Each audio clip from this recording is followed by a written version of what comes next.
لیکن دلوں کی دنیا کو صرف ایمان بدل سکتا ہے اور کوئی شے نہیں بدل سکتا، کوئی قانون کوئی دستور نہیں بدل سکتا۔ امریکہ میں جا کے دیکھ لیجئے، 200 برس ہو گئے ہیں اس چمڑی کی رنگت کے فرق کو ختم کرنے کی کوشش کرتے ہوئے، کیا کامیابی ہو سکی؟ جان لیجئے یہ بہت بڑا انقلابی نعرہ ہے۔ ہماری بڑی مجرمانہ غفلت رہی ہے کہ ہندوستان جیسی سرزمین میں ہم نے کم سے کم 600 برس تک تو پورے ہند پر حکومت کی ہے، لیکن ہم نے وہاں کے ان گرے پڑے طبقات کو بھی اسلام کی دعوت نہیں۔ اگر کوئی دعوت ان تک پہنچ گئی ہوتی، کوئی رکاوٹ تھی؟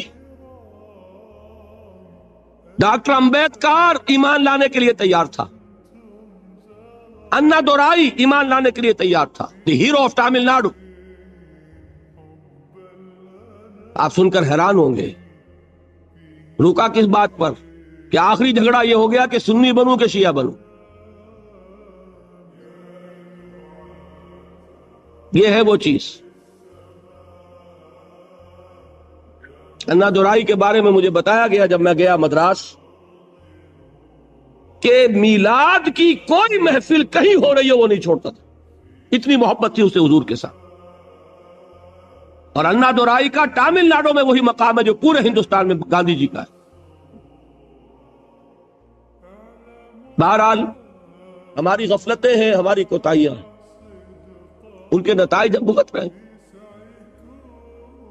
ہمارے شہنشاہوں نے ارب روپیہ اپنی بیوی کے لیے ایک مقبرہ تیار کرنے پہ لگایا۔ ٹھیک ہے، دنیا کا 8واں 7واں عجوبہ تو تیار کر گیا، یہی روپیہ کہیں اگر اسلام کی تبلیغ میں لگا ہوتا، آپ سوچئے بر صغیر کا نقشہ کیا ہوتا۔ یہ کیا ہے؟ بہرحال یہ تو تازہ خواہی داشتن گرداغ ہائے سینہ را، گاہے گاہے باز خائیں قصہ پاری نہ را۔ یہ بات اس قبیل کی ہے۔ اس وقت اصل موضوع کی طرف آئی ہے۔ توحید کی ایک کرولری، انقلابی کرولری کیا ہے؟ انسانی مساوات۔ توحید کی دوسری کرولری انسانی حاکمیت کی نفی۔ انسان حاکم کہاں ہو سکتا ہے؟ سب محکوم ہے، حاکم؟ اس میں بھی پھر ایکویلٹی آ گئی دوبارہ۔ تمیز بندہ و آقا فساد آدمیت ہے۔ کہاں کا حاکم، کہاں کا محکوم؟ کونوا عباد اللہ اخوانا، سب اللہ کے بندے بن جاؤ اور آپس میں بھائی بھائی بن۔ حاکمیت خدا بند، غیر اللہ کی حاکمیت شرک ہے، بغاوت ہے، فتنہ ہے، فساد۔ نمبر 3، ملکیت مطلقہ صرف اللہ کے لیے۔ کوئی کسی شے کا مالک مطلق نہیں ہے کہ جو چاہوں کروں میری شے۔ سمجھیے اس بات کو۔ جیسے حاکم مطلق اللہ، ویسے مجازن ہم کہہ دیتے ہیں فلاں شہر کا حاکم تھا، فلاں ملک کا حاکم۔ یہ مجازی استعمال ہے، حقیقتاً حاکم صرف۔ اسی طرح مجازن کہہ دیتا ہوں میں کہ یہ میں اس کا مالک ہوں۔ ملکیت حقیقی صرف اللہ کی۔ للہ ما فی السماوات و ما فی الارض، آسمان اور زمین میں جو کچھ ہے اللہ کا ہے، تو کون سی چیز رہ گئی جو میری ہوئی؟ عجیب بات ہے، میں خود اس کا ہوں۔ میرا ہاتھ میرا نہیں کہ جو چاہوں اس سے کر گزروں، میری زبان میری نہیں کہ جو کچھ چاہوں اس سے کہہ دوں، میری آنکھیں میری نہیں ہے کہ جدھر چاہوں ان کو گھماتا پھراتا رہوں۔ ایک مرتبہ اگر اچانک نگاہ پڑ جائے نامحرم پر تو معاف ہوگی، دوسری مرتبہ گئی معافی نہیں ہے۔ حضور نے فرمایا، حضرت علی سے فرمایا کہ علی پہلی نگاہ جو پڑ جائے جس پہ ارادے کو دخل نہیں ہوتا، صرف وہ ہے کہ جو معاف ہے۔ اب دوسری مرتبہ نگاہ جائے گی تو ارادے سے گئی۔ یہ اس آنکھ کا ناجائز استعمال، تمہاری نہیں ہے یہ اللہ کی امانت ہے۔ سیاست کے میدان میں حاکمیت کی بجائے خلافت، اور معاشیات کے میدان میں ملکیت کی بجائے امانت. این امانت چند روزہ نزدماس، در حقیقت مالک ہر شے خداس. اور یہ شعر اس دور کا کسی شاعر کا ہوتا تو آپ کہتے ہیں کہ کمیونزم سے متاثر ہو گیا ہوگا. یہ کس کا شعر ہے؟ این امانت چند روزہ نزدماس، در حقیقت مالک ہر شے خداس. کس کا شعر ہے؟ شیخ سعدی رحمت اللہ علیہ کا. یہ ہے اصل میں، تفصیل تو ہے، میرے کیسٹس 4 5 5 ان کی تقریریں جو میں نے کی مسجد دارالسلام میں، اسلام کا سیاسی نظام، اسلام کا معاشی نظام، اسلام کا سماجی نظام، ان کے سیٹس لیجئے سنیے. ایک ایک بات بتائی ہے جو ان تینوں نظاموں سے متعلق ہے، جو در حقیقت یہ سب کیا ہے؟ فقط ایک نقطہ ایما کی تفسیریں. یہ ایک ہی توحید کا اصول ہے جس نے سماجی سطح پر انسانی مساوات، سیاسی میدان میں حاکمیت خداوندی، اور معاشی میدان میں ملکیت تامہ و مطلقہ صرف اللہ کی، یہ 3 اصول دیے. ان کا پرچار ہوگا تو انقلاب اسلامی کا پہلا قدم اٹھے گا. سمجھ گئے میری بات کو؟ اس سے ہٹ کر آپ دعوت کرتے رہیے، نصیحت کرتے رہیے، نماز کی تلقین کرتے رہیے، آپ اتباع سنت کی تلقین کرتے رہیے، انقلابی عمل شروع نہیں ہوگا. لیکن یہ میں نہیں کہتا کہ ثواب سے خالی ہے یہ کام، ثواب ملے گا. یہ میں نہیں کہتا کہ اس میں کوئی بھلائی نہیں ہے، وہ بھلائی تو ملے گی جو حضور نے فرمایا. وہ بھی حضرت علی سے خطاب کے فرمایا تھا کہ اے علی، لا یہدی اللہ بک رجلا واحدا خیر لک من حمر النعم. اگر اللہ تمہارے ذریعے ایک انسان کو بھی ہدایت دے دے تو یہ سرخ اونٹوں سے بھی بڑی دولت ہے. یہ اپنی جگہ، اس کی نفی نہیں ہے، لیکن نظام بدلنا، اقامت دین، تکبیر رب، اعلاء کلمت اللہ، اس کی جد و جہد کا آغاز بھی نہیں ہوگا جب تک کہ دین کی ان تعلیمات کی نشر و اشاعت نہیں. نمبر 2، تنظیم. تنظیم کے لیول پر ایمان بالرسالت ہے اصل شے. دیکھیے تنظیم کسے کہتے ہیں؟ ایک لیڈر، اس کا حکم ماننا، یہی ہے نا. اور حکم بھی کیسا ماننا کہ سنو اور اطاعت کرو. اگر جیسے کہ فوج میں ہوتا ہے کہ اگر سپاہی پوچھنے لگے کہ جناب آپ حکم تو مجھے دے رہے ہیں لیکن کیوں دے رہے ہیں، پہلے یہ سمجھائیے، میرے خیال میں تو آپ غلط حکم دے رہے، تو فوج چل سکتی ہے؟ فوجی ڈسپلن کسے کہتے ہیں؟ میں نے وہ انگریزی نظم کا سٹینزا آپ کو سنایا تھا، charge of the light brigade. There is not to reason why, there is but to do and die. اور انقلاب اس کے بغیر نہیں آتا. سمعوا اطاعت، فاسمعوا واطیعوا، سنو اور اطاعت کرو. اذ قلتم سمعنا واطعنا، جب تم نے کہا کہ ہم نے سنا اور اطاعت کی، ہے کہ نہیں؟ فاتقوا اللہ ما استطعتم واسمعوا واطیعوا، یہ بار بار الفاظ ملیں گے. اب آپ بتائیے کہ کیا رسول پر ایمان لانے والوں کی اطاعت کسی نوعیت کی نہیں ہوگی؟ دنیا میں کوئی اور لیڈر ہو سکتا ہے جس کے حکم کو کبھی کوسچن نہ کیا جا سکے؟ لیکن جس کو رسول مان لیا، کیا اس کے حکم کو بھی آپ کوسچن کر سکتے؟ واقعہ یہ ہے کہ جو ڈسپلن صحابہ کرام کی جماعت کا تھا، اس کی کوئی مثال تاریخ انسانی کا کوئی ڈسپلن پیش نہیں کر سکتا. میں اس کی مثال دوں گا آپ کو، اور ایک مثال اس کی بھی دوں گا کہ بعض صحابہ سے اس ڈسپلن میں ذرا غلطی ہوئی تھی تو نتیجہ کیا نکلا.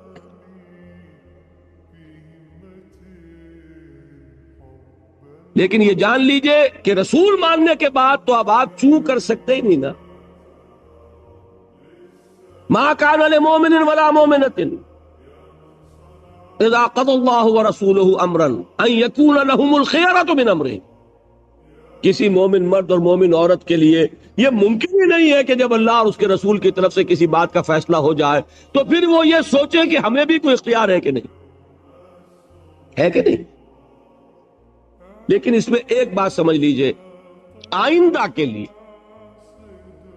میں نے آپ کو بتایا حضور نے انقلاب برپا کیا عرب میں، عالمی انقلاب کی ذمہ داری کس کے حوالے کی؟ امت کے۔ خلافت راشدہ میں صحابہ نے اس کو پورا کیا۔ عالمی سطح تک پہنچنے سے پہلے ایک یہودی سازش نے انٹرنل سیبوٹاج کر دیا، باہر قدم رک گئے، اس کے بعد سے پسپائی شروع ہو گئی۔ لیکن ہو کر رہے گا، ہو نہیں سکتا کہ محمد رسول اللہ صلی اللہ علیہ وسلم کی بعثت ہو عالمی اور دین کا عالمی غلبہ نہ ہو، یہ ممکن نہیں، ہو کر رہے گا۔ اچھا اب جو کریں گے کیا کوئی رسول ہوگا؟ چلیے اہل تشیع کے لیے تو پھر بھی کچھ ہے ذہن میں کہ کوئی امام معصوم ہوگا، ہم تو اس کے بھی قائل نہیں، ہم نہ امامت معصومہ کے پہلے قائل نہ آئندہ قائل، ہم حضرت ابوبکر کو امام معصوم نہیں سمجھتے، یا سمجھتے ہو؟ تو اب آپ بتائیے پھر کیا ہوگا؟ اس کے لیے محمد الرسول اللہ صلی اللہ علیہ وسلم نے اپنی سنت چھوڑی، سنت بیعت۔ بیعت صرف نبی کی نہیں ہوتی، بیعت تو کسی کی بھی ہو سکتی، بیعت عقبہ اولا، بیعت عقبہ ثانیہ، بیعت رضوان، بیعت جہاد، نحن الذین بایعوا محمدا علی الجہاد ما بقینا ابدا۔ 1400 افراد سے بیعت لے رہے ہیں حدیبیہ کے موقع پر، حالانکہ وہ 1400 افراد تو مرنے مارنے پر تلے ہوئے، انہیں تو وہ صلح پسند نہیں آ رہی، تو بیعت کی کیا ضرورت تھی؟ بیعت علی الموت، بیعت علی اللہ نفر، صرف اس لیے کہ آئندہ والوں کے لیے ایک رہنمائی ہو جائے کہ جب بھی کبھی اقامت دین کے لیے جماعت قائم ہوگی وہ بیعت کی بنیاد پر ہوگی۔ البتہ ایک فرق کے ساتھ، رسول کی بیعت تھی مطلق، جو حکم دیں گے مانیں گے۔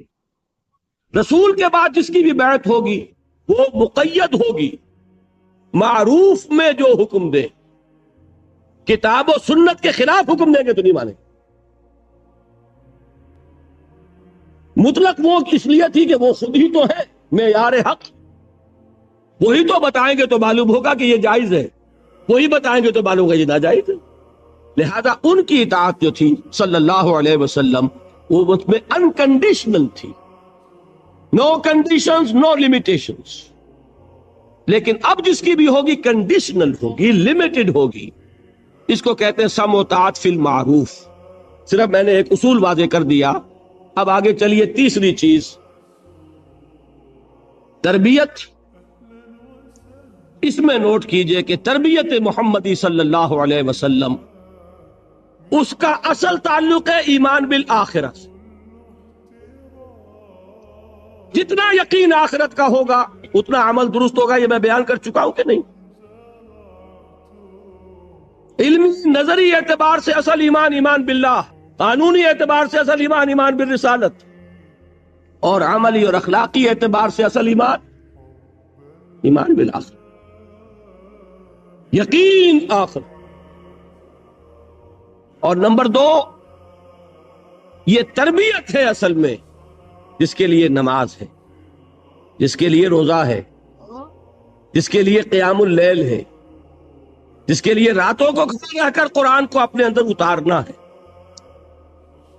یا ایھا المزمل قم اللیل الا قلیلا نصفہ او انقص منہ قلیلا او زد علیہ ورتل القرآن ترتیلا۔ اور آخر میں کیا فرمایا؟ ان ربک یعلم انک تقوم ادنی من ثلثی اللیل ونصفہ وثلثہ وطائفۃ من الذین معک۔ یہاں آئی وہ چیز، اس لیے کہ اسلامی انقلاب کے لیے اسلامی سیرت درکار ہوگی۔ اگر یہ نہیں ہے تو فساد برپا کیا جا سکتا ہے، اسلام کو قائم نہیں کیا جا سکتا۔ کسی کی ٹانگ گھسیٹی جا سکتی ہے، ہم نے 2 دفعہ گھسیٹی پاکستان میں. ایوب خان کی گھسیٹی کہ نہیں گھسیٹی؟ لیکن اس کی گھسیٹی تو نتیجہ کیا نکلا؟ شامت اعمال ما صورت بھٹو گرفت. ہوا کہ نہیں؟ پھر بھٹو کی گھسیٹی تو اب ماشاء اللہ آ گیا. یہ کیوں؟ اس لیے کہ طریقہ محمد کا نہیں ہے صلی اللہ علیہ وسلم. جلوس نکل رہے ہیں نظام مصطفیٰ کے اور نمازیں غائب ہو رہی ہیں، عصر کی بھی مغرب کی بھی. جلسے ہو رہے ہیں، لیڈر لوگ اٹھ کر داعش پر سے جا کے اپنی نماز پڑھ کے آ گئے ہیں. یہ خیال نہیں کہ یہ جو 20,000 آدمی سامنے بیٹھا ہوا ہے، نماز اس پر بھی فرض ہے کہ نہیں؟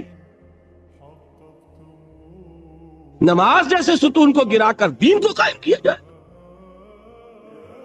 صلاۃ و عماد الدین. اور گھیراؤ ہو رہا ہے اور جلاؤ ہو رہا ہے اور کاریں جلائی جا رہی ہے اور شیشے توڑے جا رہے ہیں اور اسٹریٹ لائٹس توڑی جا رہی ہے. یہ طریقے تو کمیونسٹوں کے ہیں بھائی. اس سے انقلاب محمد ہی آ جائے گا. بے گناہ بسیں جلائی جا رہی ہیں، کوئی گناہ ہے ان کا؟ مسافروں کو تکلیف پہنچائی جا رہی، وہ آپ کو کوس رہے ہوں گے دل میں یا دعائیں دے رہے ہوں گے؟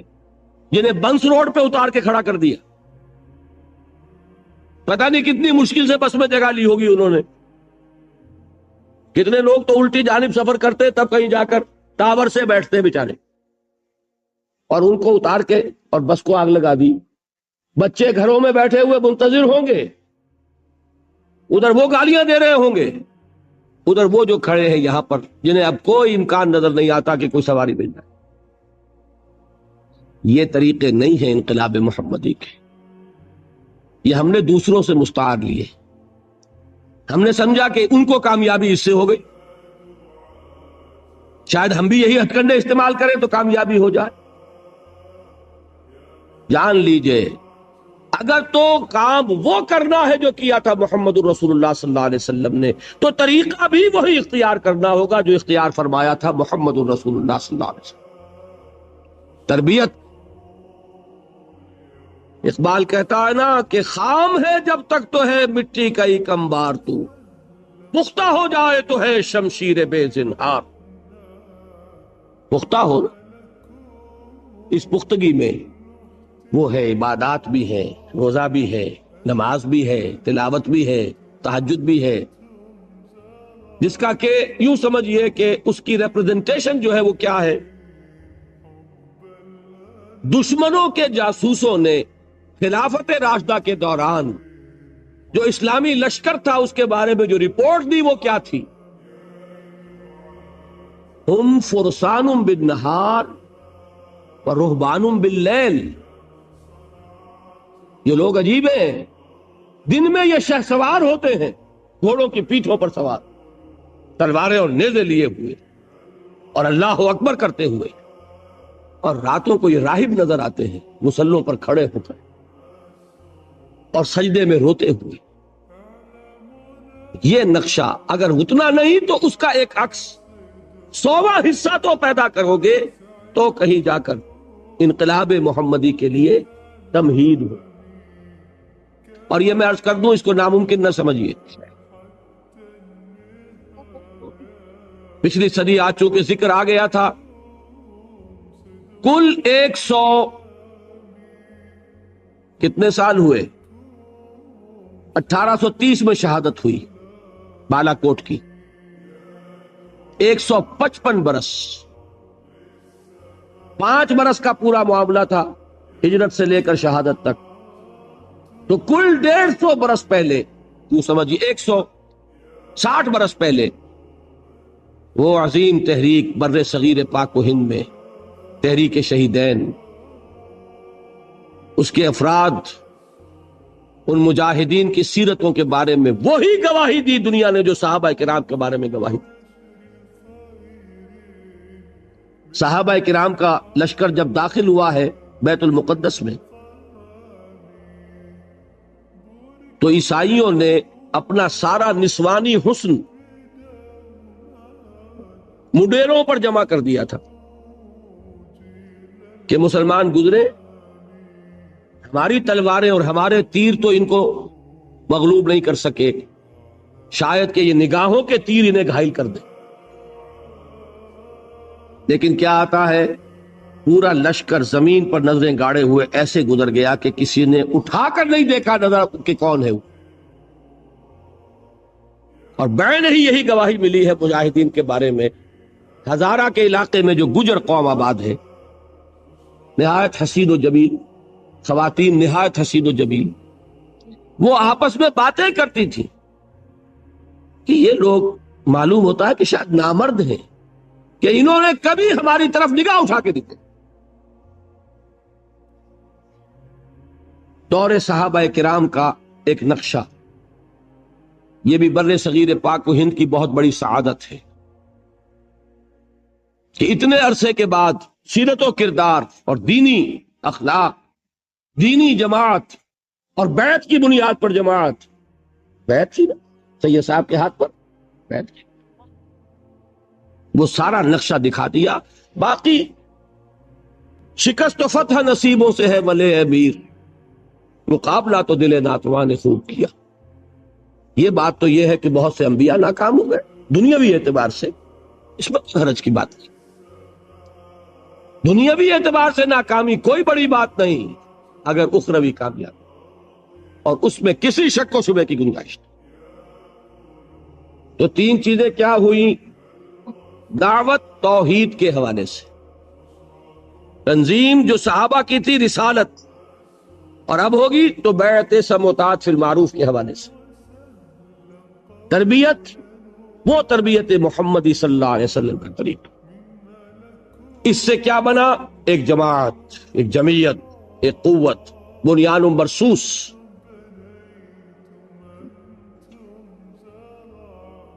اس کے ساتھ چوتھا عمل چلا ہے، وہ بھی مکی دور میں۔ اس پورے عرصے میں 12 برس میں کیا حکم تھا مسلمانوں کو؟ کفو ایدیکم۔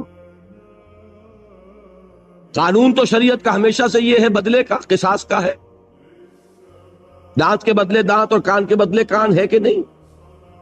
لیکن اس عمل، انقلابی عمل میں، اقامت جدوجہد میں وہ قانون نہیں چلے گا۔ اس میں جب دین غالب آ جائے گا، اسلامی ریاست قائم ہو جائے گی، تو وہ قانون نافذ ہوگا۔ اس میں کیا ہے؟ مارے کھاؤ، ہاتھ نہ اٹھو، ٹکڑے اڑا دیے جائیں تمہارے، تب بھی تم کوئی کارروائی نہیں کر سکتے۔ میں عرض کرنا چاہتا ہوں، گاندھی کا یہ اعتراف ہے کہ میں نے عدم تشدد حضرت مسیح اور حضرت محمد سے سیکھا۔ اور واقعہ یہ ہے کہ اگر کانگریس کی موومنٹ ابتدا ہی سے تشدد پہ اتر آتی تو ختم کرتی۔ چورا چوری کا ایک واقعہ ہو گیا تھا، ایک جلوس نے بہار میں، یہ جگہ ہے، تھانہ ہے، تھانے کے اوپر حملہ کر دیا۔ گاندھی نے پوری موومنٹ کال آف کر، if you can't remain peaceful, if you can't obey my command, then I can't take the responsibility of leading you. اور ایک بات میں اور بتا دوں آپ کو، سکھوں کی ایک تحریک تو آج کل چل رہی ہے، اس تحریک کی بدقسمتی ہے یہ کہ یہ ابتدا ہی سے وائلنٹ ہو گئی۔ اس کا کتنا بڑا نقصان ہوا ہے اس کا سب کو اندازہ ہے کہ ٹھیک ہے، قوم ہے، اس کی جان ہے، وہ ابھی قربانیاں دے رہی ہے، لیکن یہ کہ جو کچھ جتنی قیمت وہ دے چکی ہے اس کے حوالے سے کامیابی جو ہے کہیں بھی آس پاس نہیں۔ انہی سکھوں کی ایک تحریک چلی تھی 30s میں، عجیب تحریک تھی وہ، آپ سنیں گے۔ اب ہماری یہ تاریخ ہے لیکن ہم واقف نہیں، شاید آپ کو ہنسی آئے۔ سکھوں کے گردواروں کے ساتھ جو زمینیں وقف تھیں ان پر قبضہ ہندوؤں کا تھا۔ چونکہ برطانوی حکومت نے سکھوں کو علیحدہ مذہب نہیں مانا تھا، لہذا گردواروں پر کنٹرول کس کا؟ عبادت کا ہے کس کی؟ سکھوں کی۔ کنٹرول کس کا؟ ہندوؤں کا۔ تو ایک تحریک انہوں نے چلائی تھی، گردوارہ پربندھک کمیٹی، کچھ اس طرح کا نام تھا اس کا۔ اس کا مقصد کیا تھا کہ ہماری عبادت گاہوں کا کنٹرول ہمارے پاس ہونا چاہیے۔ اب بھی وہ کمیٹی ہے، وہی کمیٹی اب کنٹرول کرتی گردواروں۔ اب اس کے لیے ظاہر بات ہے کہ شیر کے منہ میں سے نوالا نکالنا آسان تو نہیں نا، تحریک چلانی پڑتی ہے۔ حقوق کوئی آسانی سے نہیں دیتا جب تک کہ آپ لینے کے قابل نہ ہو، انہیں تحریک چلانی پڑی۔ پولیس جیسے اب بھی ہے، اس وقت بھی پیسے والے کے ساتھ تھی۔ پیسے والا کون تھا؟ بنیا۔ لہذا دفعہ 144، اب سکھوں کے جتھے نکلتے تھے 144 کو ڈیفائی کرنے کے۔ ان جتھوں کا مجھے ایک صاحب نے آنکھوں دیکھا حال بتایا ہے، ابھی وہ زندہ ہے، 69 علامہ اقبال روڈ لاہور پر، جو شخص جائے جا کے ویریفائی کر لے۔ حاجی عبد الواحد صاحب 1930 کے ایم اے ہیں انگلش کے، وہ فرماتے ہیں کہ میں نے اپنی آنکھوں سے دیکھا جتھا نکلتا تھا، لیکن سکھوں کے اس جتھے کو جو ڈیفائی کر رہا ہے 144 کو، دفعہ 144 کی خلاف ورزی، انہیں حکم تھا ہاتھ باندھے رکھو۔ نتیجہ یہ نکلتا تھا، وہ کہتے میں نے آنکھوں سے دیکھا کہ سپاہی کی لاٹھی سر پر پڑی، سر پھٹ گیا، خالصہ نیچے گر گیا، لیکن ہاتھ بندھے رہے۔ نتیجہ یہ نکلا کہ کامیاب ہوئے، حکومت کو گھٹنے ٹیکنے پڑے، گردواروں کا کنٹرول انہوں نے حاصل کیا۔ یہ ہے اصل میں تو حیران ہو گیا جب انہوں نے مجھے واقعہ سنایا۔ ان کے ذہن میں نہیں تھا قرآن مجید میں سورہ نساء میں جو لفظ آیا کفو ایدیک، اپنے ہاتھ بندھے رکھیں۔ آپ اندازہ کیجئے کہ یہ ریفلیکس ایکشن ہے، غیر اختیاری طور پر اگر آپ کے سر پر کوئی وار آ رہا ہو تو ہاتھ ایک دم اٹھتا کہ ہاتھ اس کو روکے، لیکن انہیں حکم تھا کہ ہاتھ یہاں بندھے رہیں گے۔ جتھا نکل رہا 4 سے زیادہ آدمیوں کا جانا، بس یہی خلاف ورزی ہے۔ 50 کا جتھا نکلا، خلاف ورزی تو ہو گئی، لیکن کوئی توڑ پھوڑ نہیں۔ توڑ پھوڑ تو دور رہا، تمہارے اوپر لاٹھی پڑے تب بھی ہاتھ نہ اٹھے۔ یہ وہ چیز تھی کہ جس نے انہیں کامیابی سے ہمکنار کی، اور یہی ہمیں نظر آ رہا ہے۔ میں پھر کہہ رہا ہوں، یہ تو بہت بعد کی چیزیں ہیں، یہ کہاں تاریخ میں اس سے پہلے اس کی کوئی مثال ہے؟ صرف 2 مثالیں ہیں۔ یا حضرت مسیح علیہ السلام کے 3 سال، انہوں نے فرمایا تھا کہ تمہارے دانے گال پر کوئی تھپڑ مارے تو بایاں بھی پیش کرو۔ کوئی شخص نالش کر کے تمہارا چوغا لینا چاہے، کرتا بھی دے دو۔ کوئی شخص تمہیں بیگار میں 1 کوس لے کے جانا چاہے، تم 2 کوس اس کے ساتھ۔ یا تو یہ وہاں ملتا ہے، اور یا پھر یہ 12 برس جو مکی دور کے ہیں، یہ محمد الرسول اللہ کا فرمان تھا، اور میں اسی کو لیتا ہوں کہ اسی سے سامنے آتا ہے کہ کتنا زبردست ڈسپلن تھا حضور صلی اللہ علیہ وسلم کی جماعت کا۔ کوئی خلاف ورزی نہیں، حکم نہیں ہے محمد کا۔ دیکھیے قرآن کی آیت نہیں اتری تھی ابھی، وہ تو سورہ نساء میں اتر رہی ہے۔ یہ حکم کس کا تھا؟ محمد الرسول۔ اس میں روح صبر، میں بتا چکا ہوں صبر والی تقریر میں، اللہ بار بار کہہ رہا ہے اپنے رسول سے، اے رسول صبر کیجئے، اور رسول اسی کو کمیونیکیٹ کر رہا ہے، اس پیغام کو اپنے ماننے والوں کی طرف۔ صبر کا جھیلو، no retaliation, no raising of hands even in self defence. ہاں اب آیا 5واں مرحلہ۔ کب آیا یہ جان لیجئے، یہاں سیرت کا مسئلہ ہے۔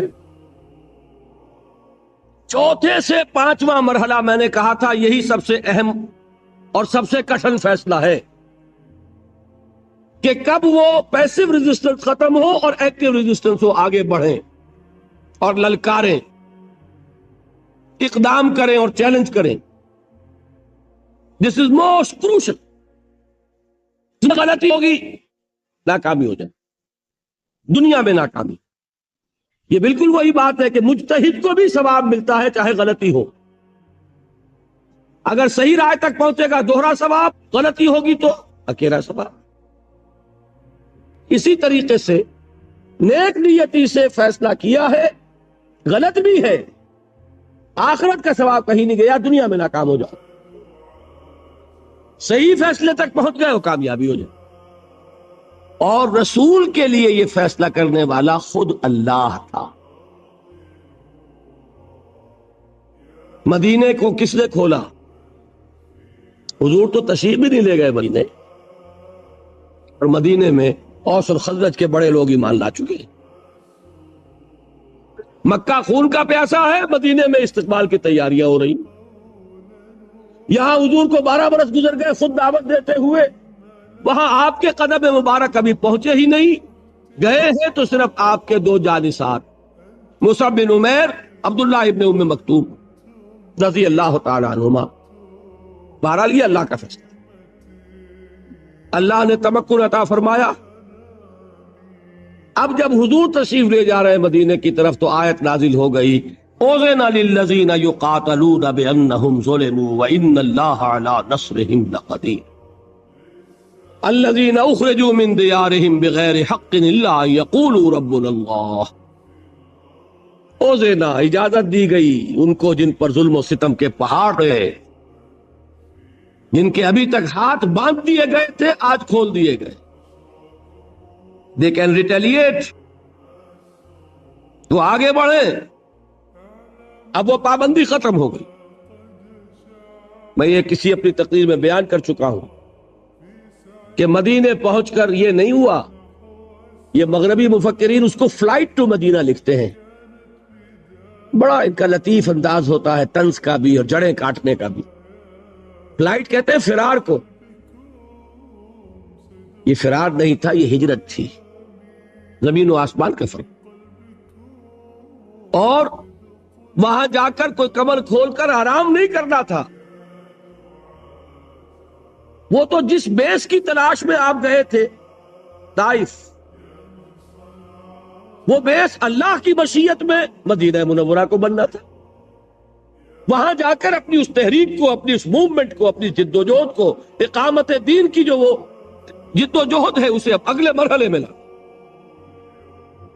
صرف 6 مہینے حضور نے لیے ہیں انٹرنل کنسولیڈیشن کے، مواخات بین المہاجرین والانصار. نمبر 2 مسجد نبوی کی تعمیر. نمبر 3 یہود کے ساتھ معاہدے. 7ویں مہینے آپ نے چھاپا مار دستے بھیجنے شروع کر. اگرچہ اس میں گئے صرف مہاجرین، انصار نہیں. اس کی ایک وجہ تھی. انصار نے جب درخواست کی تھی کہ حضور آپ تشریف لے آئیے مدینے، تو الفاظ یہ کہے تھے کہ ہم آپ اگر مدینے پر حملہ کریں گے یہ مکے والے تو ہم آپ کی حفاظت کریں گے جیسے کہ اپنے اہل و عیال کی کرتے. اور مدینے پہ حملہ بھی ہوا ہی نہیں ہے. یہ تو حضور اقدام کر رہے ہیں نا. لہذا بہت اہم ہے یہ بات. یہ تمام سیرت کی کتابوں میں واقعات موجود، لیکن ان کے بٹوین دی لائنز کہ یہ ایک انقلابی عمل کا تقاضا تھا کہ اس وقت یہ ہوتا. بس یہ سمجھنے کی بات ہے. حکمت کیا ہے، وزڈم کیا ہے، فلسفہ کیا ہے، یہ میں آپ کو فلسفہ سیرت آج پڑھا رہا. آپ اس کو سامنے رکھیے گا اور پھر سیرت کا مطالعہ کیجیے. واقعات تو وہی ہے. 8 مہمیں ہیں غزوہ بدر سے پہلے. بعض میں حضور خود بھی تشریف لے گئے، بعض میں آپ نہیں تشریف لے گئے، آپ نے ایک دستہ بھیج دیا. ان سے آپ نے کیا کیا؟ یہ اقدام ہے. کیا کیا؟ 2 کام میں بتا چکا ہوں. پولیٹیکل آئسولیشن آف قریش اور اکنامک بلاکیڈ آف مکہ. آپ ایک مہم پر تشریف لے گئے، چند کچھ عرصے ایک علاقے میں رہے، وہاں کے قبیلے کے سرداروں سے ملاقاتیں کی، ان سے معاہدہ کر لیا، انہیں حلیف بنا لیا. یا تو پہلے وہ حلیف تھے قریش کے، تو اب حلیف قریش کے بھی ہو گئے اور حضور کے بھی ہو گئے، نیوٹرل تو ہو گئے نا. یا یہ کہ ان کا ادھر سے معاہدہ ٹوٹ گیا، ادھر حضور کے ساتھی ہو گئے. تو قریش کی طاقت سکڑ رہی ہے کہ نہیں؟ یہی ہے پولیٹیکل آئسولیشن کی. اکیلے کر دو دشمن کو. نمبر 2 ان کی ساری جو معیشت کا دار و مدار تھا تجارت پر، کاروان روٹس، رحلت الشتاء والصیف، لإلاف قریش إلافهم رحلة الشتاء والصيف. شام کی طرف راستہ جا رہا ہے تو بدر کے پاس سے گزر کر، بدر مکے سے 200 میل اور مدینے سے کل 80 میل. مدینے والوں کے لیے آسان ہے کہ نہیں انٹرسیپٹ کرنا؟ اور یہ تو قریب تھا. حضور نے ایک دستہ بھیجا کہاں؟ وادی نخلا. نخلا ہے مکے اور طائف کے درمیان. یہ تو ذہن میں ہوگا طائف جنوب میں ہے مکے کے اور مدینہ شمال میں ہے. Absolutely opposite direction. بات صرف قرب کی نہیں ہے، 300 میل کے فاصلے پر بھی ایک دستہ بھیجا. اور انسٹرکشن کیا تھی؟ اسٹے ایٹ نخلا، وہاں قیام کرو اور قریش کی نقل و حرکت کو اپنی نگاہ میں رکھو اور ہمیں اطلاع دیتے رہو. یہ دو چیزیں ذہن میں رکھی. اور جدید اصطلاحات کے حوالے سے بات آسان ہو رہی ہے. یہ ہے اقدام، یہ ہے دکھتی رگ کو چھیڑنا. اس کے نتیجے میں ایک لفظ کہا کرتا ہوں، سانپ بل سے باہر آیا. 1000 کا لشکر لے کر ابو جہل نکلا. میں ایک بات آپ کو سمجھا دوں، یہ شہی اور آپ کو نہ ملے. دیکھیے یہ جان لیجئے، انگریزی دور میں ہم نے سیرت کو بھی مسخ کیا ہے. اس کی وجہ کیا تھی؟ واقعات کو مسخ نہیں کیا، بٹوین دی لائنز جو کچھ تھا اس کو مسخ کیا. ہم پر اعتراض ہوتا تھا یہ مسلمان بڑی خونی قوم، انہوں نے جہاد کیا، اسلام اس زور تلوار سے پھیلایا. ہم آج اور نہیں بھائی نہیں، کیوں ایسی بات کرتے ہو؟ ہم نے کبھی تلوار نہیں اٹھائی، اور ہم نے تلوار صرف مدافعت میں اٹھائی. یہ سارا کیا تھا؟ وہ اپولوجیٹک انداز، مدافعت سوال. مسلمان کے جان میں جان ہو اور وہ نظام باطل کو رہنے دے، اس کے ایمان کے منافی. افراد کو کبھی نہیں مجبور کیا جائے گا اور کبھی نہیں کیا گیا کہ وہ اپنے عقیدے کو بدلے. لیکن نظام اگر مسلمان کے جان میں جان ہو اور پھر نظام باطل کے غلبے کو برداشت کر لے تو منافق. طاقت ہوتی کے لیے اگر ہو،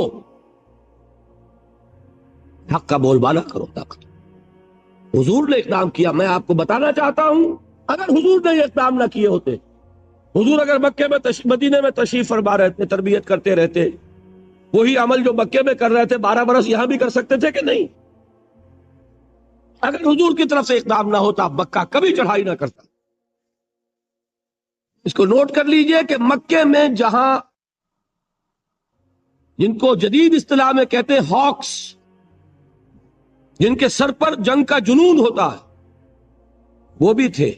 ابو جہل تھا، عقبہ ابن ابی معیط تھا، نضر ابن حارث تھا. یہ کون تھے؟ یہ ہاکس تھے. یہ چاہتے تھے کہ ہر حال میں اب ہم جائیں اور محمد کو مدینے میں بھی چین سے نہ بیٹھنے دیں صلی اللہ علیہ وسلم.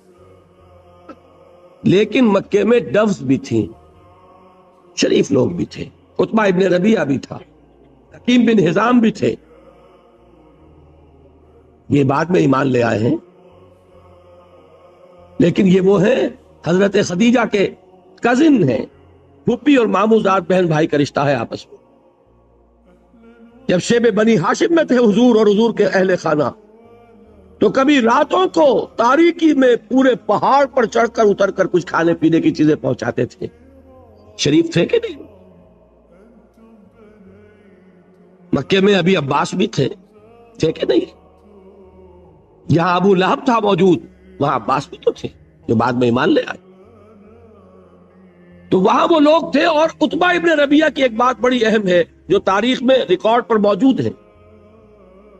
اس نے قریش کو یہ مشورہ دیا کہ اب میں اس کے الفاظ نقل کر رہا ہوں، سمجھیے، محمد کو عرب کے حوالے کر دو.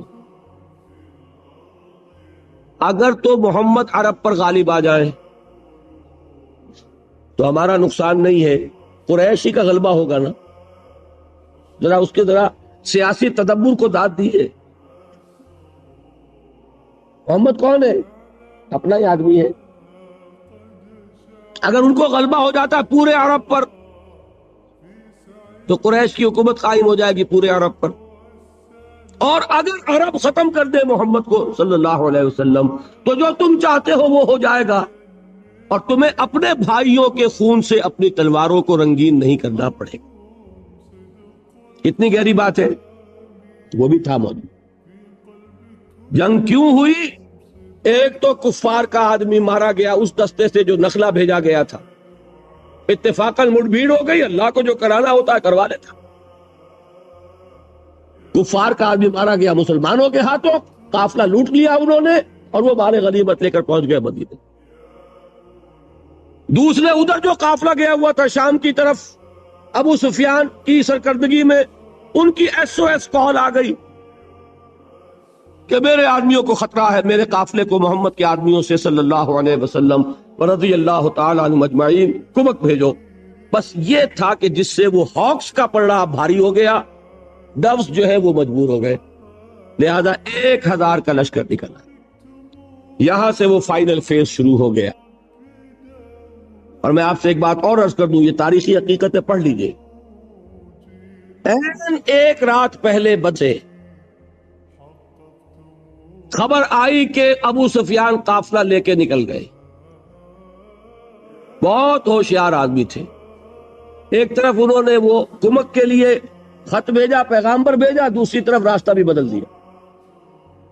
خود بجائے اس بدر کے پاس سے ہو کے گزرنے کے، وہ بحیرہ احمر کے ساحل کے ساتھ ہو کے نکل گئے. اطلاع پہنچی یہاں لشکر ہے. اب آتے ہیں وہی حکیم ابن حزام، کس کے پاس؟ عتبہ کے پاس. ڈوز ہے نا یہ دیکھو عتبہ تمہاری بڑی حیثیت ہے، سپہ سالار کی حیثیت ہے تمہاری، اور اس وقت خون ریزی کو تم روک سکتے ہو. ہم آئے تھے اپنے قافلے کی حفاظت کی، قافلہ ہمارا بچ کے نکل گیا، اب رہ گیا حضرمی کا خون. وہ تمہارا حلیف تھا، تم اس کا خون بہا اپنی جیب سے دے دو، معاملہ ختم ہو جائے گا کہ نہیں. تو اس خون ریزی کو اب بھی روکا جا سکتا ہے. عتبہ نے کہا بالکل ٹھیک، صحیح ہے. دونوں چل کر گئے ابو جہل کے پاس. وہ اپنے تیر پھیلا کر درست کر رہا تھا اس میں. جا کر اس سے بات کی. اس کے لیے تو یہ موقع تھا، میں کہہ رہا ہوں ہاکس کا سردار تھا وہ. اسے یقین تھا کہ ہم ختم کر دیں گے کل محمد کو اور اس کے آدمیوں کو صلی اللہ علیہ وسلم. اسی لیے اس نے کہا تھا یہ یوم الفرقان ہوگا، پتہ چل جائے گا اللہ کس کے ساتھ ہے. کیونکہ یقین تھا نا جیتیں گے ہم.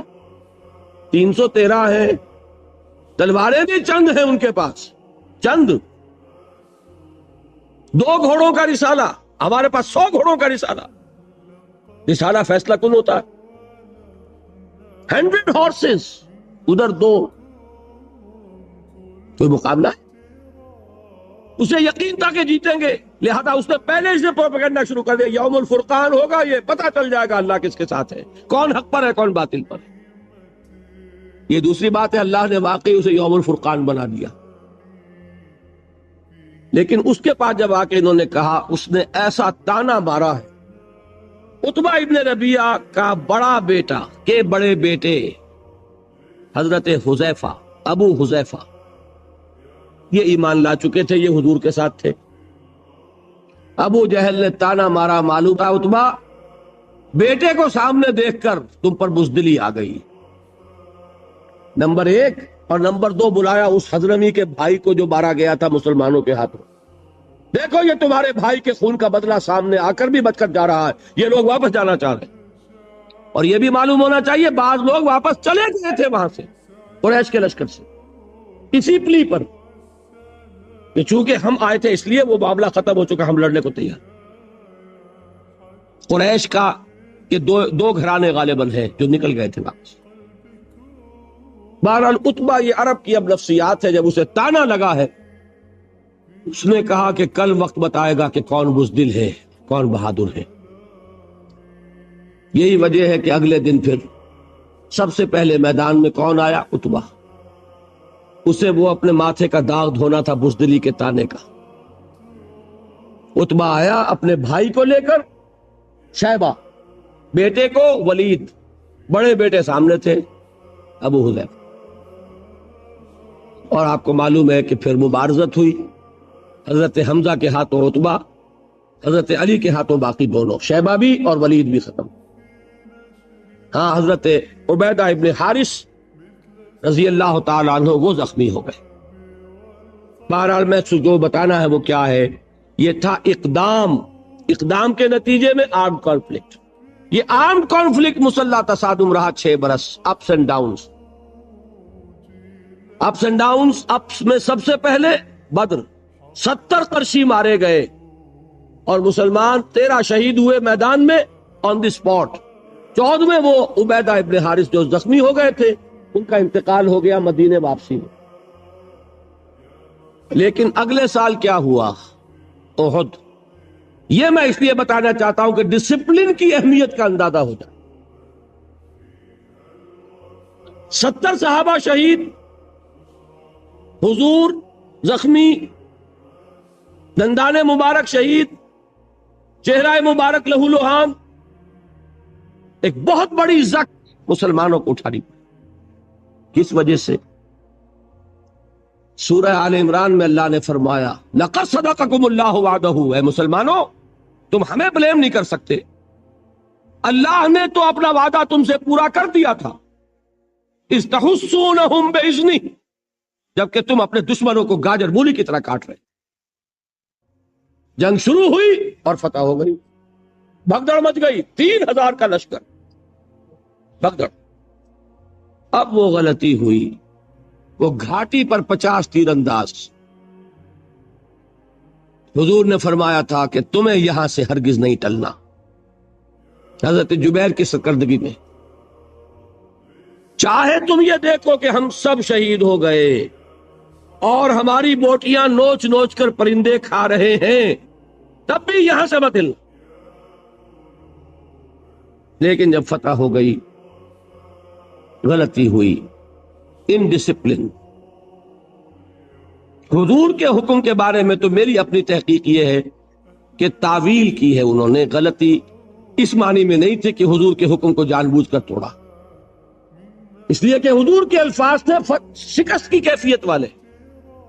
یہاں ہو گئی تھی فتح، تو صحابہ کرام یہ جان لیجئے، اس لیے کہ منافقین وہاں کوئی نہیں تھا، منافق جا چکے تھے احد سے پہلے عبداللہ ابن ابی کے ساتھ، یہاں کوئی منافق نہیں تھا، سب مومنین صادقین تھے۔ لہذا جان بوجھ کر حضور کے حکم کی خلاف ورزی نہیں ہو سکتی تھی۔ تعویل کیا ہوئی کہ حضور نے شکست کے بارے میں فرمایا تھا نا، یا تو فتح ہو گئی، لہذا حکم اپلائی نہیں کر رہا۔ البتہ خلاف ورزی ہوئی، کمانڈر بھی اگر یہ کہہ دیتا کہ ہاں ٹھیک ہے تو بات اور تھی، وہاں جو کمانڈر ہے اس نے اجازت نہیں دی، وہ پکارتے رہ گئے کہ دیکھو کہاں جا رہے ہو، مت جاؤ۔ تو آن دی سپاٹ جو بھی ڈسپلن کا تقاضا کیا ہے، جو آپ کا امیجیٹ، جو آپ کا آفیسر ہے، اس کا حکم ماننا پڑے گا۔ حضور نے فرمایا من اطاعنی فقد اطاع اللہ ومن عصانی فقد عصى اللہ ومن اطاع امیری فقد اطاعنی ومن عصى امیری فقد عصانی۔ جس نے میری اطاعت کی اس نے اللہ کی اطاعت کی، جس نے میری نافرمانی کی اس نے اللہ کی نافرمانی کی، جس نے میرے مقرر کردہ امیر کی اطاعت کی اس نے میری اطاعت کی، جس نے میرے مقرر کردہ امیر کی نافرمانی کی اس نے میری نافرمانی۔ وہ جو کمانڈر تھے ان کی نافرمانی، یہ انڈسپلن ہے۔ قرآن کہتا ہے وَلَقَدْ صَدَقَكُمُ اللَّهُ وَعْدَهُ إِذْ تَحُسُّونَهُم بِإِذْنِهِ حَتَّى إِذَا فَشِلْتُمْ وَتَنَازَعْتُمْ فِي الْأَمْرِ وَعَصَيْتُمْ، تم نے نافرمانی کی، تم ڈھیلے پڑے، تم نے ڈسپلن کو توڑا، اس کی سزا ہے جو ہم نے دی۔ آپ اندازہ کر رہے ہیں 35 صحابہ کی غلطی اگر تھی اور اس کی سزا 70 کی شہادت ہے، تاکہ پتہ چل جائے کہ ڈسپلن کس شے کا نام ہے، تاکہ تمہیں اپنی خامیوں کا ابھی اندازہ ہو، تمہیں معلوم ہو کہ یہ مسئلہ کتنا اہم ہے۔ اللہ کنڈون کر سکتا تھا ان کی غلطی کو، معاف کر سکتا تھا، کوئی گزن نہ پہنچتا حضور کو، صحابہ کو۔ ایک غلطی ان گڈ فیتھ کی گئی تھی، لیکن سب کیسے حاصل ہوتا کہ ڈسپلن کی اہمیت کیا ہے۔ بہرحال سال چھٹا فتح ہوا سن 8 ہجری میں، رمضان مبارک اور پھر شوال میں، یعنی رمضان میں مکہ فتح ہوا، شوال میں حنین پار کا ہو گیا، طائف کا محاصرہ ہوا۔ بہرحال اس کے بعد پورے عرب میں کوئی طاقت نہیں تھی، جاء الحق وزهق الباطل ان الباطل کان۔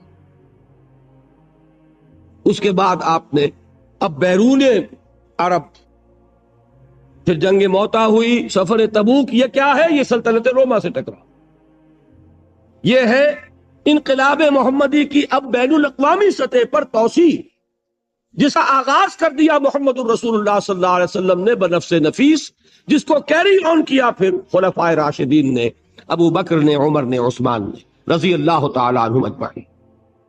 حضرت علی کا نام میں نے یہاں کیوں نہیں لیا؟ حضرت علی کے خلیفہ بننے سے پہلے ہی وہ یہودی سازش سامنے آ گئی، جس کے نتیجے میں حضرت عثمان شہید ہوئے، جس کے نتیجے میں حضرت علی کا پورا دور خلافت باہمی خانہ جنگی کی نظر، اس میں ان کا کوئی قصور نہیں، معاذ اللہ ثم معاذ اللہ۔ سازش ہی اتنی بھرپور تھی، اتنی کامیاب تھی، یہودی ذہن اس کی ذہانت کا شاہکار، کہ وہ سیلاب جو بڑھ رہا تھا اس شان کے ساتھ کہ تھمتا نہ تھا کسی سے سیل رواں ہمارا، اس سیلاب کو انٹرنل سیبوٹاج کے ذریعے سے اس کی قوت کو روک۔ بہرحال یہ ہے میرا مطالعہ، یہ ہے انقلاب محمدی کا طریقہ کار، یہ ہے اقامت دین کا طریق۔ اب دیکھیے اس میں حالات کے مطابق اجتہاد کے بعض مراحل آئیں گے، دعوت کے نظام میں کوئی تبدیلی نہیں ہوگی۔ اطاعت یا ڈسپلن میں عرض کر چکا ہوں کہ بیعت ہوگی، کوئی امیر، کوئی اب نبی نہیں، رسول نہیں، بیعت ہوگی، لیکن بیعت سموتات فی المعروف، مطلق نہیں ہوگی، ان لمیٹڈ نہیں ہوگی۔ تربیت کا بھی وہی نظام لینا پڑے گا جو محمد رسول اللہ کو۔ اس کے بعد جب تک کہ اتنی طاقت نہ ہو جائے کہ ایک ڈسپلنڈ فورس، ایک مناسب قوت مقدار کی حد تک تربیت یافتہ لوگوں کی موجود نہ ہو، صرف 3 کام کرنے ہیں: دعوت، تنظیم، تربیت۔ اور اس وقت تک، جب تک کہ وہ مناسب تعداد میں قوت وجود میں نہ آئے، کوئی جوابی کارروائی نہیں، صبر محض، عدم تشدد، پیسیو ریزسٹنس، جھیلو اور برداشت۔ ایک بات اب آتی ہے مسلمان ممالک میں، اور یہ ساری بات میں کر رہا ہوں پاکستان کے حوالے سے، میں یہاں بھی اگر آتا ہوں نوٹ کر لیجئے، اور امریکہ بھی اگر جاتا ہوں تو مجھے حضرت مسیح کے الفاظ یاد آئے ہیں۔ ان کے یہ الفاظ، ان کی طرف منسوب الفاظ موجود ہیں کہ میں صرف اسرائیل کے گھرانے کی کھوئی ہوئی بھیڑوں کی تلاش میں آیا ہوں۔ میرا پاکستان سے باہر کا سفر ہوتا ہے پاکستان کی کھوئی ہوئی بھیڑوں کی تلاش۔ وہ امریکہ میں بھی ہے، یہاں بھی۔ گھر میں وہ ذمہ داریاں جو ہیں، وطن کی سرزمین پکار رہی، آپ یہاں عیش اور آرام میں ہے، پیسے جمع کرنے کے چکر میں، یہ یاد دلانے کے لیے ہے۔ وہ کشتی ڈول رہی ہے، دین وہاں نہ آیا تو وہ ملک ہرگز باقی نہیں رہے، امکان ہی نہیں اس کا، اور آثار بہت خراب ہے۔ دین کیسے آ جائے گا؟ گھر بیٹھے آ جائے گا، انتخابات کے ذریعے آ جائے گا۔ بہت بڑا مغالطہ ہے۔ مجھ سے سوال کیا گیا تھا، آج جواب دے رہا ہوں۔ جماعت اسلامی سے میں صرف اس بنیاد پر علیحدہ، انقلابی جماعت کی بجائے سیاسی جماعت کا رول اختیار کر لیا۔ انتخابات کے عمل کے نتیجے میں صرف یہ ہو سکتا ہے کہ جو نظام ملک میں قائم ہے اس کے لیے بہتر ہاتھ اگر فراہم کیے جا سکتے ہو تو کر دیے جائے، نظام نہیں بدلا جا سکتا۔ اس لیے کہ جو بھی پولیٹیکو سوشو اکنامک سسٹم ہے اسی کے مطابق ووٹ ملیں گے، ووٹ ملیں گے سرمایہ دار کو، ووٹ ملیں گے جاگیردار کو اور زمیندار کو۔ اور آپ کا کیا خیال ہے کہ وہ ووٹ لے کر پارلیمنٹ میں آ کر اپنے ہی پاؤں پر کلہاڑی مارے گا؟ نظام میں کوئی بنیادی تبدیلی کرے گا؟ وہ کبھی نہیں کرے۔ اور اگر کوئی 2 4 6 8 10 آ بھی گئے، کہیں شہروں کے اندر ہو سکتا ہے کہ آ جائے، ان کی حیثیت تو ہے نہیں۔ وہ نظام وہی ہے۔ ہمارے ہاں الیکشن جب بھی ہوئے وہی لوگ آئے، چچا نہیں تو بھتیجا، ایک بھائی سے دوسرا بھائی، یا وہی اشخاص ان کے نام پر صرف لیبل بدلتے رہے۔ کبھی اس کے اوپر ریپبلکن پارٹی لکھا ہوا، کبھی وہ کنونشن لیگ ہے، کبھی پیپلز پارٹی ہے، کبھی وہ شورا شریف تھی، اور کبھی اب وہ الیکشن لڑکے آ گئے۔ بیسک سٹرکچر وہی ہے، کیسے بدل جائے؟ اور بیسک سٹرکچر کو اس کے ذریعے آپ نہیں بدل سکتے، بہت بڑے مغالطے میں۔ لیکن یہ کہ جو لوگ سمجھتے ہیں نیک نیتی سے، وہ لگے رہے، ٹھیک ہے، اللہ کے ہاں خلوص کا اجر ملے گا، لازماً ملے۔ لیکن مجھے یہ بات آج نہیں، سن 57 نہیں، سن 56 میں نظر آ گئی تھی کہ یہ راستہ جو ہے اس سے کوئی بنیادی تبدیلی نہیں آ سکتی۔ وقت کا، صلاحیتوں کا، قوتوں کا ضیاع۔ یہ وجہ ہے کہ وہاں سے علیحدگی ہوئی تھی۔ سوائے اس انقلابی عمل کے کوئی اور راستہ نہیں۔ صرف اس میں فرق اب کیا آئے گا؟ پیسیو ریزسٹنس بھی رہے گی،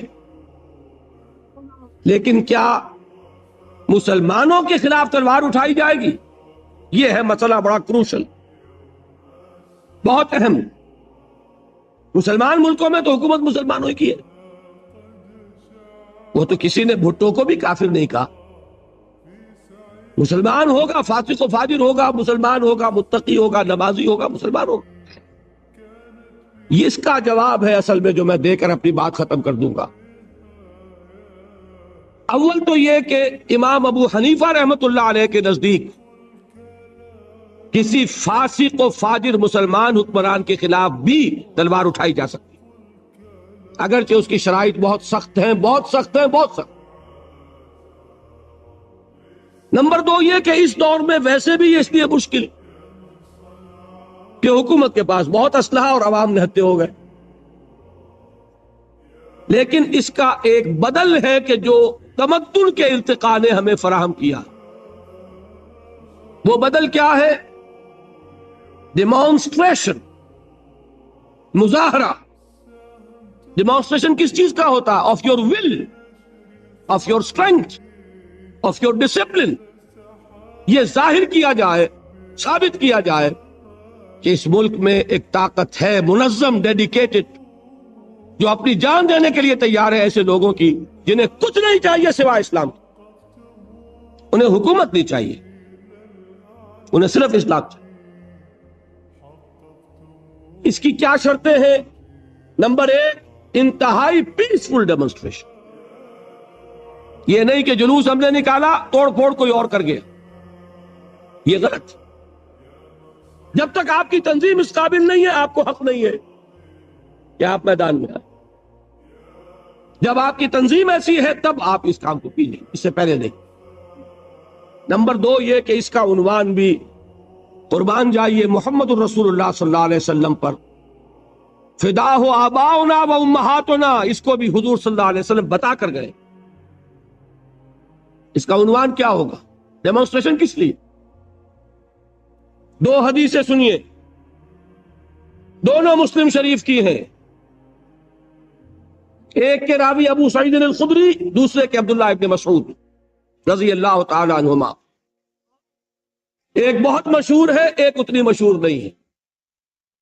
بہت مشہور کیا ہے؟ من رأى منکم منکرا فلیغیرہ بیدہ فإن لم یستطع فبلسانہ فإن لم یستطع فبقلبہ وذلک اضعف الایمان۔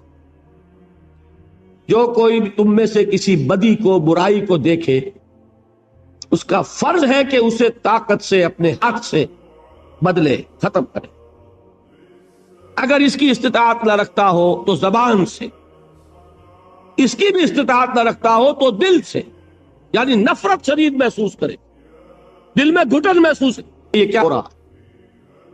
فرمایا ذالک اضعف الایمان، یہ ایمان کا کمزور 3 درجہ ہے۔ جو شخص منکرات کو دیکھے، اسے گھٹن بھی نہ ہو، رنج بھی نہ ہو، وہ تو سمجھ لیا گیا ڈاؤن دی ڈرین، ایمان کی کوئی رمق موجود نہیں۔ فرمان حضور کا ہے اضعف ایمان، سب سے کمزور ایمان یہ ہے کہ دل میں شدید نفرت کا احساس۔ اس سے زیادہ کیا ہے؟ زبان سے کہو کہ بندو باز آ جاؤ، اللہ کے غضب کو دعوت مت دو، یہ تو کہو کم سے کم۔ اور اگر اس سے آگے کی طاقت نہیں ہے تو طاقت حاصل کرو، اعدوا لهم ما استطعتم، وہ طاقت حاصل کر کے پھر آؤ میدان میں اور للکاروں کے نہیں ہونے دیں گے، یہ ہماری لاشوں پر ہوگا۔ یہ ہے طریقہ جو محمد نے بتایا صلی اللہ علیہ وسلم۔ دوسری حدیث سنیے، ما بعث اللہ من نبی قبلی فی امتہ الا کان حواریون واصحاب یاخذون بسنتہ ویقتدون بامرہ ثم انها تخلف خلوف یقولون ما لا یفعلون ویفعلون ما لا یؤمرون فمن جاہدہم بیدہ فہو مومن ومن جاہدہم بلسانہ فہو مومن ومن جاہدہم بقلبہ فہو مومن وما وراء ذلك من الایمان حبۃ خردل ولیس وراء ذلك من الایمان حبۃ خردل۔ یہ بہت اہم حدیث ہے اور بہت کلیئر ہے، افسوس یہ کہ یہ اتنی عام نہیں ہے۔ ویسے ہے مسلم شریف کی روایات، دونوں روایت کے اعتبار سے ہم پلہ۔ حضور فرماتے ہیں کہ اللہ نے مجھ سے پہلے جس امت میں بھی کسی نبی کو بھیجا اٹھایا، اس میں اس کے اصحاب اور حواری پیدا کیے۔ وہ اصحاب اور حواری کیا کرتے تھے؟ اصحاب حضور کے، حواری حضرت عیسیٰ کے، دونوں الفاظ جمع کر دیا آپ نے۔ وہ کیا کرتے تھے؟ وہ اپنے نبی، اپنے رسول کی سنت کو مضبوطی سے تھامتے تھے اور جو حکم وہ دیتے تھے اس کی تعمیل کرتے تھے۔ ثم انہم